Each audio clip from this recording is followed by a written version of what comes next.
ఏపీలో బీజేపీకి 1% ఓటింగ్ రాకపోయినప్పటికీ 2019 ఎన్నికల్లో ఈసారి ఏకంగా తెలుగుదేశం పార్టీ కూటమిలో భాగంగా 6 ఎంపీ స్థానాల్ని 10 ఎమ్మెల్యే స్థానాల్ని కేటాయించింది.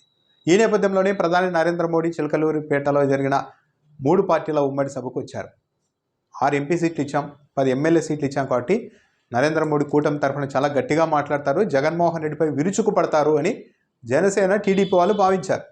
అంతకుముందే మాట్లాడిన పవన్ కళ్యాణ్ కూడా గుజరాత్ ద్వారక నుంచి అంటే కృష్ణుడితో పోల్చారు. గుజరాత్ ద్వారక నుంచి వచ్చిన నరేంద్ర మోడీ ఈరోజు పాంచజన్యం పూరించబోతున్నారు. పాంచజన్యం అంటే శ్రీకృష్ణుడి శంఖం పూరించబోతున్నారు. ఏపీలో ఈ యుద్ధంలో కూటమిదే విజయం అంటూ కూడా పవన్ కళ్యాణ్ చాలా ఆవేశంగా మాట్లాడారు. ఆ తర్వాత చంద్రబాబు నాయుడు కూడా గతంలో నరేంద్ర మోడీని అనేకంగా వ్యక్తిగత విమర్శలు చేసినప్పటికీ ఈసారి అవన్నింటినీ అధిగమించేలాగా నరేంద్ర మోడీని పొగిడేందుకే విపరీతంగా ప్రయత్నించారు. నరేంద్ర మోడీ ఒక వ్యక్తి కాదు, ఒక శక్తి. నరేంద్ర మోడీ అంటే ఒక ఆత్మవిశ్వాసం, ఒక ఆత్మగౌరవం. నరేంద్ర మోడీ అంటే సంక్షేమం, అభివృద్ధి. ప్రపంచానికి భారతదేశాన్ని విశ్వగురువుగా మార్చే శక్తి ఒక్క నరేంద్ర మోడీకి మాత్రమే ఉంది. ఆయన ఆశయాలకు మనమందరం అనుసంధానం కావాలి అంటూ మాట్లాడారు. హిందీలో కొన్ని లైన్లను రాసుకొని వచ్చి కూడా నరేంద్ర మోడీని పొగిడారు. ఆ తర్వాత నరేంద్ర మోడీ ప్రసంగం మొదలైంది. నరేంద్ర మోడీ ఎప్పుడు జగన్మోహన్ రెడ్డి పైన విరుచుకుపడతారా అని కార్యకర్తలతో పాటు వేదిక మీద ఉన్న చంద్రబాబు నాయుడు, పవన్ కళ్యాణ్ కూడా వేచి చూస్తూ కనిపించారు. నరేంద్ర మోడీ చాలా అంశాలని అభివృద్ధికి సంబంధించి, గతంలో ఏపీకి ఎన్డీఏ ప్రభుత్వం ఏమేమి ఇచ్చింది, ఇవన్నీ ప్రస్తావిస్తూ వస్తున్నంతసేపు పవన్ కళ్యాణ్, చంద్రబాబు నాయుడు చాలా నిరుత్సాహంగా కనిపించారు. ఇంకా ఏంటి ఏపీ ప్రభుత్వాన్ని టార్గెట్ చేయడం లేదే అన్నట్టుగా ఎదురు చూస్తూ వచ్చారు. ఒక దశలో ఏపీలో మంత్రులు అవినీతిలో పోటీ పడుతున్నారు అంటూ నరేంద్ర మోడీ ఒక వ్యాఖ్య చేయగానే అప్పుడు పవన్ కళ్యాణ్, చంద్రబాబు ముఖాల్లో ఆనందం వికసించింది.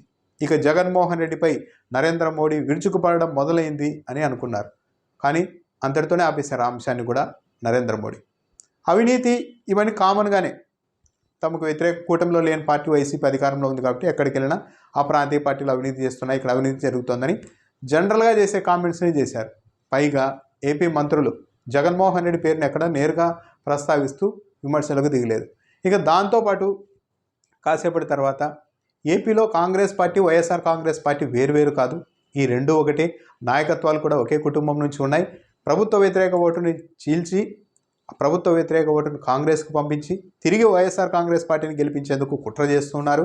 అప్రమత్తంగా ఎన్డీఏకి ఓటు వేయండి అని ఒక కామెంట్ మాత్రమే, కాస్త ఓదార్పునిచ్చే కామెంట్ మాత్రమే నరేంద్ర మోడీ చేశారు. పవన్ కళ్యాణ్ ఊహించినట్లు ఇక పాంచజన్యం పూరించేస్తున్నారు జగన్మోహన్ రెడ్డి ప్రభుత్వం మీద నరేంద్ర మోడీ అన్నంత ఎగ్జైట్మెంట్ అయితే అక్కడెక్కడ కనిపించలేదు. నరేంద్ర మోడీ ప్రసంగం సాదాసీదాగా సాగింది.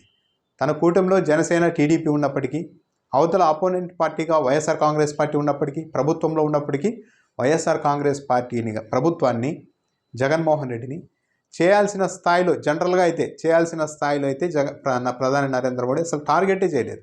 ఇది చాలా జనసేనకు, టీడీపీకి చాలా నిరుత్సాహం కలిగించే అంశంగానే చెప్పాల్సి ఉంటుంది. సభలో కూడా ప్రధాని నరేంద్ర మోడీ ప్రసంగిస్తున్న సమయంలోనే 3 సార్లు మైకులు పని చేయకుండా ఆగిపోయాయి. అది కూడా కొన్ని నిమిషాల పాటు. చంద్రబాబు నాయుడు ప్రసంగం మొదలుపెట్టినప్పుడు కూడా కొద్దిసేపటి పాటు మైకులు మొరాయించాయి. ప్రధాని మాట్లాడుతున్నప్పుడు ఏకంగా 3 సార్లు మైకులు పనిచేయలేదు.